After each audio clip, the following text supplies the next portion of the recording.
Welcome to The Marketer and the Engineer. On this podcast, we talk about the gap that exists between marketing and their ability and desire to actually influence their audiences and how they can report on the impact that their marketing is actually happening. My name's Adam. I'm the host of this show, and I have here with me Mike, who's my co-host. He's also the founder of AdMind Analytics, and today we're going to talk about sort of how that gap exists, or how we got to the point that we're at today where there is this gap between marketing and engineering. So, Mike, how are you doing? Dude, I'm stoked for this. Okay, so this is our very first podcast. So this is like podcast numero uno. Voyage. We're minting this podcast, as the cool kids are saying these days. Okay, so let's lay out, when we talk about what this problem is, we talk about that there's a gap between marketing and engineering. And, obviously in the intro of this show, we call ourselves the marketer and the engineer as though we're like... as if there were no others. Yeah, that we're like the best things that ever existed at this. But the idea here is that I, as having a marketing background, can kind of articulate the concerns and the goals of most marketers out there, and that you can, as an engineer and as kind of the technical background that you have, can help close this gap that we perceive exists. And we say that it exists because we have clients calling us all the time to help them close this gap. So maybe walk us through, from your perspective, what is, as we identify it here, what is this gap that exists and how did we get to the point that we're at today? Oh man, it's an interesting question, and it maybe deserves a little bit of background from me, because I've spent now almost 7 years working in marketing analytics. And so I've gotten some exposure in the last 7 years that has kind of helped me identify this. But I think that if I draw on my experience as an engineer prior to being in marketing analytics, I think that there's, I didn't have an understanding of what marketing was. I didn't know, when somebody said marketing to me, it sounded like a dirty word, It was kind of like, that's what happens when somebody like buys a set of reviews online and writes their own reviews to trick old people into buying medicine that they don't need. That's not regulated. That was your definition of marketing? Yeah, that was it. Like, okay. That was marketing for me. And I didn't realize as an engineer the purpose of drawing potential people who have an actual need toward a product that provides a solution to that actual need. What was your perspective on how your product would perform? Like, if you had no kind of positive view on marketing, was it just this, we have this thing and people are going to buy it because it's obviously better than everybody else? I mean, that's how we felt day to day. And I'm talking about kind of an experience coming from a background of like electrical engineering, where we were working on really like physical hard products, and it was like there was no need for marketing because people were just had a technical need to buy the thing that we were building. So my experience in marketing was that there wasn't really a need for it, that marketing was the purpose of marketing was to sell people stuff that they didn't need. Because my technical experience was that people just obviously knew the thing that they needed, and then there you go, build it, and then we were done. Okay. So, and I think some of the gap is, I think that a lot of engineers don't have an appreciation for the art of marketing.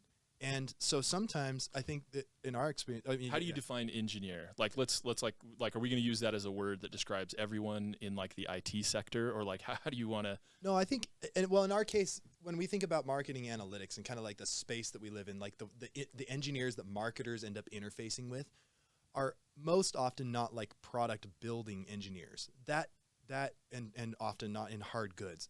Most of the time, marketing engineering is interfacing with software developers or engineering teams that are responsible for maintaining a marketing website, or are responsible for building and maintaining a digital product that it gets purchased, and maybe it is the website, like that is the digital experience. So I think when we're saying engineers, I think that's what I'm thinking about, is those folks, marketing folks end up engaging with. Okay.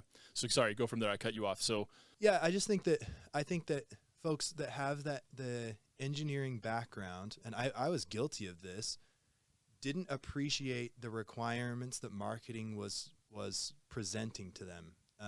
And I was in that boat for a bunch of years, and I think that, and I understand it.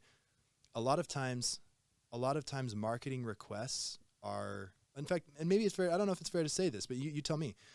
I think a lot of marketers are traditionally a little bit more free form in their thought and a little less like structured and intentional in maybe intentional is not fair, but a little less structured and formal in their description of requirements for a thing to be done. And when that comes to an engineering team, like that clashes. Yeah. Do you think that's you tell me that though? So I think what happens is marketers have I think it depends a little bit on how long they've been in marketing. This might not be true of people who have graduated in like the last 5 years, but typically they're not in these more senior roles that are articulating these problems to us.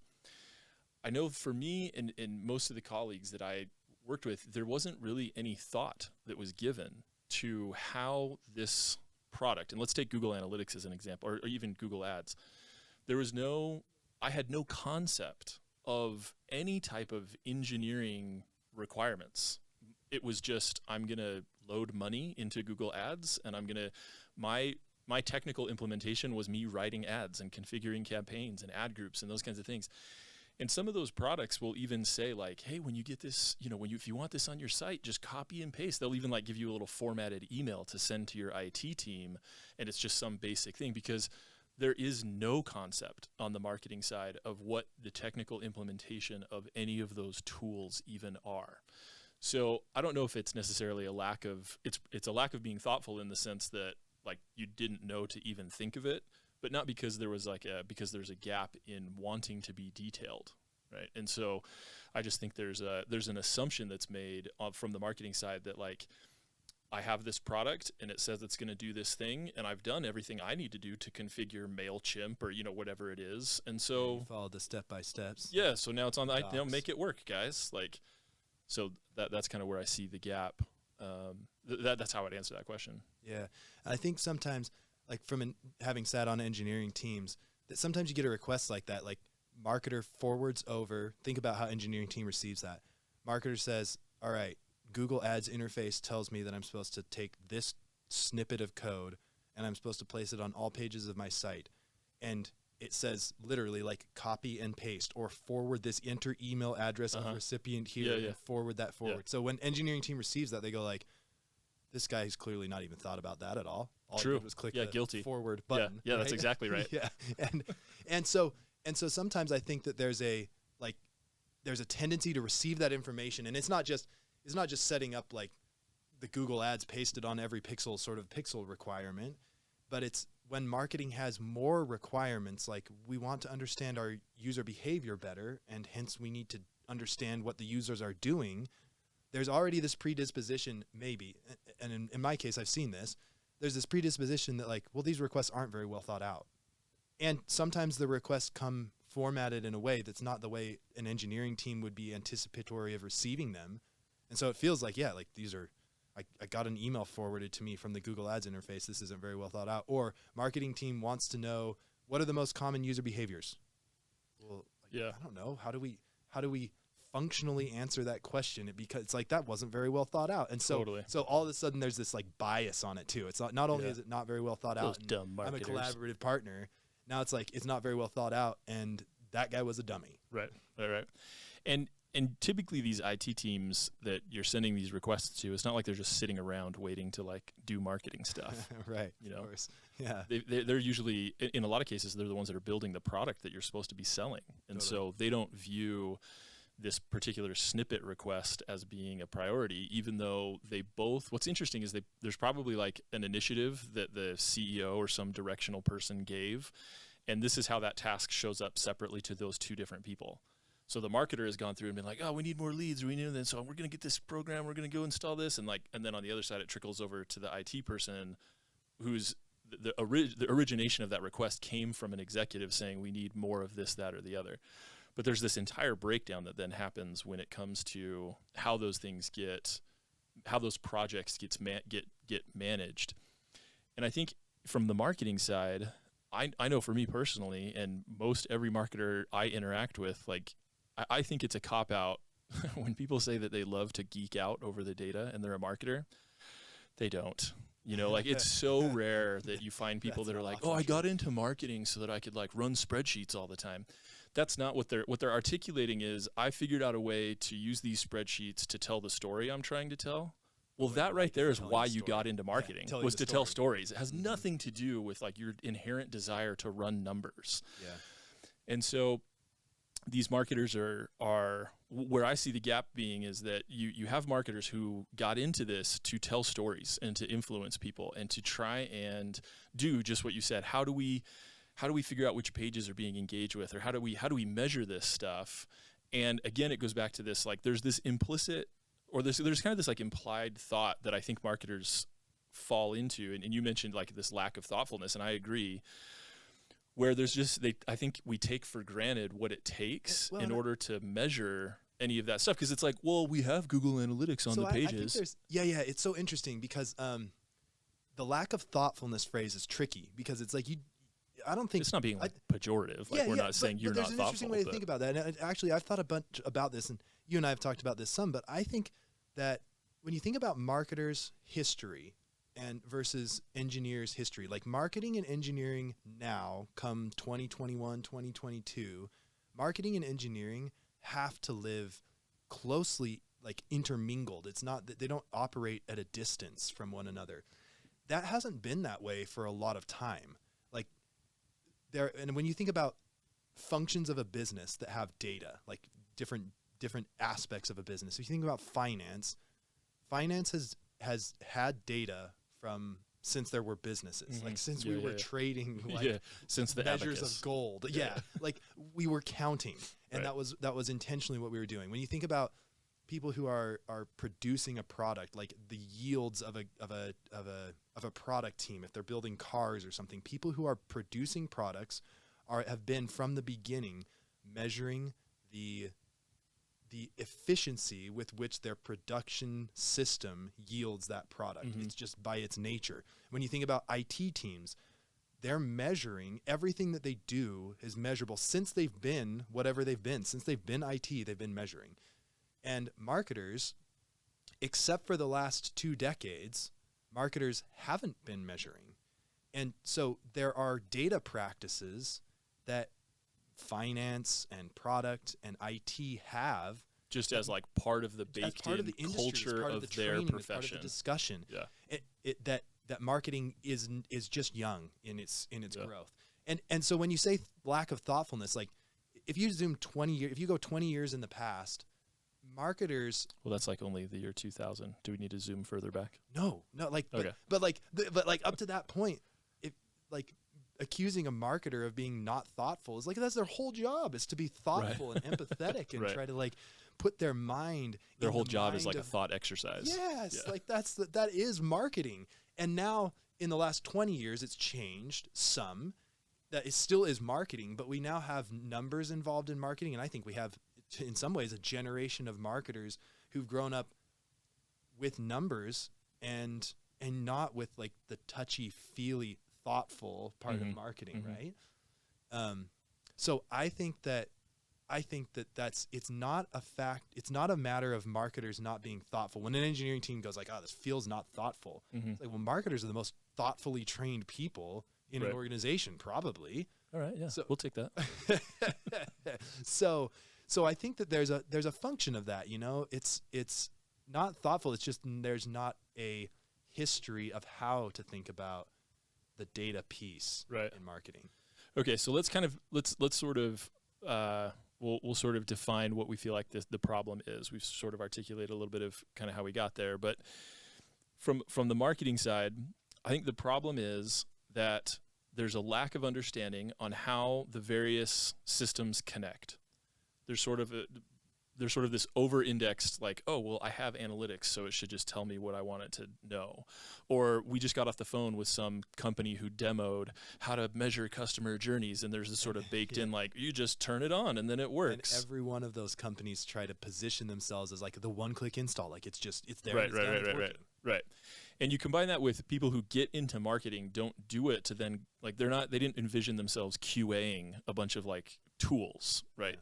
So marketers get into marketing to influence people and are faced in today's landscape. They're faced with so many tools that need to be integrated properly, one, and then they need to be thoughtfully integrated in order to be able to measure what the marketers are even trying to do in the first place. And I think both of those things are not on most marketers' radar. And I think, I'm sure that we'll talk about this over the course of this podcast a ton. But one of the things that I see is the gap there is that those tools, like I think that sometimes we collectively, engineers and marketing, but in the attempt to measure our customers' journey, we measure numbers for numbers' sake rather than the numbers as a representation of what's happening in the customer's mind. And sometimes we start optimizing for the numbers or designing our activities around the numbers, and we forget to connect that those numbers are an approximation of neurons firing. Like it's an approximation of the mind. And if we focus on the numbers for the numbers' sake, then sometimes we lose track of the mind and we end up measuring numbers that don't matter. Yeah, I was at lunch the other day with somebody, and we were talking about one of the insights that they drew from some of the marketing numbers that they were looking at, and it was that he said, we have all these job listings, thousands of job listings, and if we put now hiring or hiring immediately in the title of the job, it got like a 200% higher click-through rate than the other ones, and that was something that they pulled out of the data. And so then that was something that they changed on. Why do you think that is?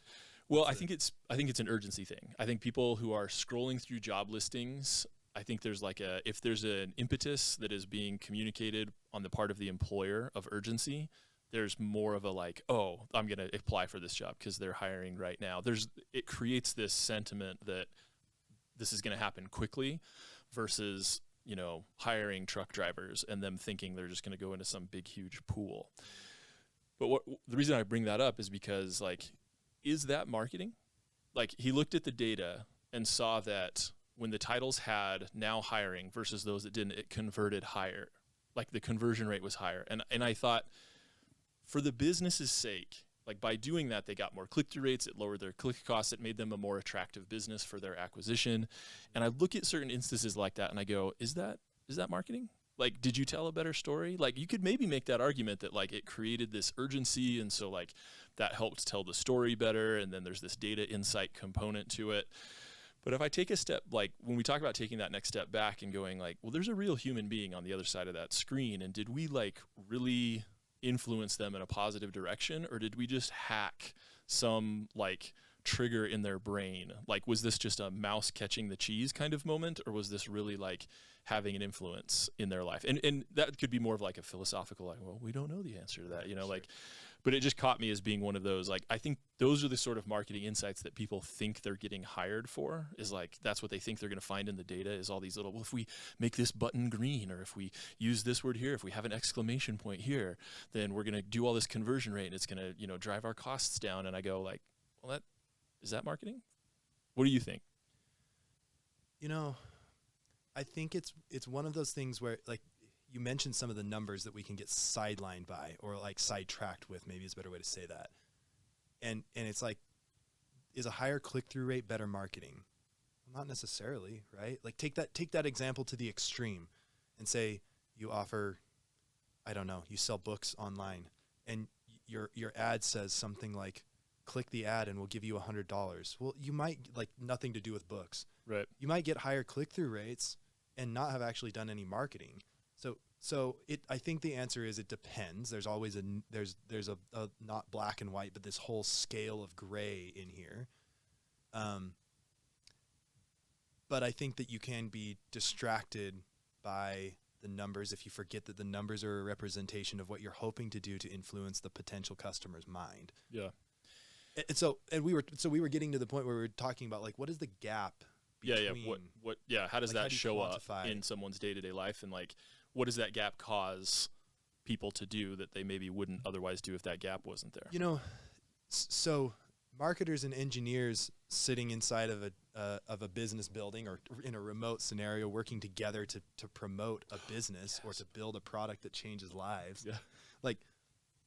That is at the core, the goal. There's an alignment to provide whatever product or service is being created to people who need the product or service. The question is, and I think that folks that are listening to this will recognize that there is sometimes not alignment in those groups. And I think it changes. It's different company to company. It's different I think it's different industry to industry, and I think it's different at maturity level to maturity level. Like, take it a couple examples. In a business where you have two founders working in a basement, neither one is purely marketer or purely engineer. They may both be some flavor of something else, but they are performing marketing and engineering functions, and it's likely that their alignment is pretty tight because there's not a lot of a communication gap. So as the business matures, I think that as you start to hire, as you start to have different and separate and distinct departments for marketing and engineering or product building or software dev, whatever you want to call it, then there's a risk for losing alignment because the interface between those is less. So I think that there's a maturity thing. Like, some more mature businesses have a larger gap than some younger businesses if you were to take averages. I think you can also say that it's true industry to industry, because in some industries and some product types, marketing and engineering teams are tightly related. Like if you consider, like, in fact, this happens a lot in our experience looking at people who have digital products like Dropbox or something. Their marketing efforts are there's such a blurry line between where marketing ends and where the product experience begins, that there's often a very blurry line in the organization of the business between where marketing organization is and where product building engineering function starts. Totally. Like, there's an overlap there. And so because they're connected day to day, they don't experience as much of a gap. That's not true always, but I think it's more true in digital products. In scenarios where there is, and sometimes this happens as things grow, like as you grow, the people building the product are just further and further distinct from the folks that are describing the values and the virtues of the product. But sometimes that's just by nature, it's that way. Like an e-commerce business, the marketing function and the engineering function oftentimes are somewhat separate. The folks that are, it's not always this case. Sometimes marketing owns the web interface, but sometimes it's the IT and the development group that owns the web and the web experience, and it's marketing that's just trying to send traffic or put eyes on that experience. And there's a substantial division there, because it's not the marketing, the landing page sort of the story is not consumption continuing experience through. is separate from the engineering features that are being built, substantially separate from. Well, I think what happens, I think that's true, what you talked about. And I think that if the question is this gap that exists, what issues does that cause people in their like day-to-day responsibilities? From the marketing side, if I build on the job headline example, I think what happens is there's so much data, there's so many data points, and some of it's super sexy. Some of it like really stands out. Click-through rates, cost per conversion, cost per acquisition, those kinds of things.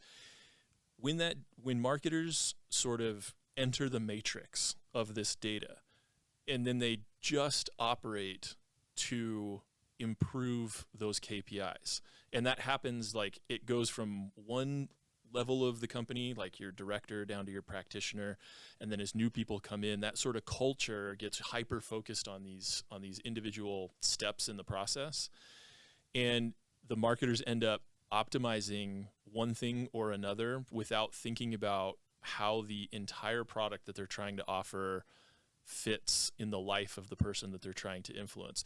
So I guess a more condensed way of saying that is that marketers get caught chasing the wrong data, or they get caught trying to improve certain KPIs that are not necessarily in the business's best interest in the long term. And I think some of that comes from, it gets like, worse when you throw a vendor in the mix or something. It yeah, can exactly. get even worse, right? You say, like, what we want a bunch of eyeballs. This is a branding sort of an effort or something. Yeah. So, like, just as many impressions as we can get. That's the vendor's job. Yeah. Then the vendor's like, all right, optimize impressions, done. Yeah. And it's like, are those good? Yeah. Do we need those? Yeah. And we've all seen this happen. Like, the CEO says something in a meeting. The VP of marketing takes a little note about, okay, well, we need to do more of this. That then comes down to some director who gives marching orders to like a team of people. And the way that they can most quickly deliver on what was asked for at the moment is to like go operate some levers that they have access to, impressions, clicks, whatever it is. And because they've got so much data and so much of an ability to like show what happens when they push on one lever versus another, that's sort of where they get directed to. And it opens up this whole other thing of like the platform data versus your own data, and being able to like optimize things for clicks and impressions inside of Facebook versus, visits on your own website. There's another piece of that that's like, an additional layer of complexity, because it's one thing when you're talking about just operating business data and people in that business, and there still not being alignment between either data sets in a business or teams in a business. But then when you layer that there's a set of third-party tools that are incented to maximize their own revenues, it's not necessarily that they're malicious, asterisk, tinfoil hat on and off, maybe not. Totally. But it's not necessarily that they're malicious, but they're not looking out, like Google's data sets aren't looking to provide Facebook with business value to describe the impact that Facebook is having. So the point is, then you layer that on top of it, that these tools individually are not incented to be aligned with the business directly, with the business's incentives. And so there's just competing desires to display data or to tell a story that's separate, right, from what the business's alignment is, or not necessarily directly aligned. Right. Okay, so if you've made it this far into the podcast, then congratulations, you're awesome. What that means is that you have found some value in the things that we're talking about here. And what we've described is sort of a problem that exists between marketers and their ultimate objectives, and what they have to do in order to meet those objectives by operating these different tools. And there's a whole slew of problems that comes up as a result of that. And the purpose of this podcast is to identify what those problems are, and then help people solve those problems in a way that makes sense for their business. So keep listening.